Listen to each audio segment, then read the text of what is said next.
Hello everyone. आजचा topic आहे factoring.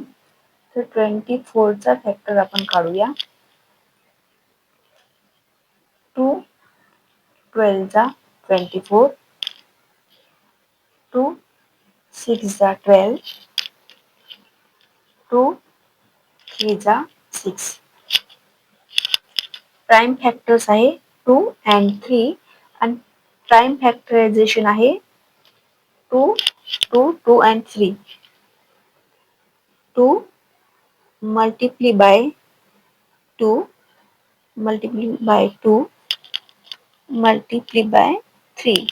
So 2 1s are 2, 2 2s are 4, 4 1s are 4, 4 2s are 8, 8 1s are 8, 8 2s are 16, 8 3s are 24, 8 3s are 24. हे आहे prime factorisation. Thanks for watching.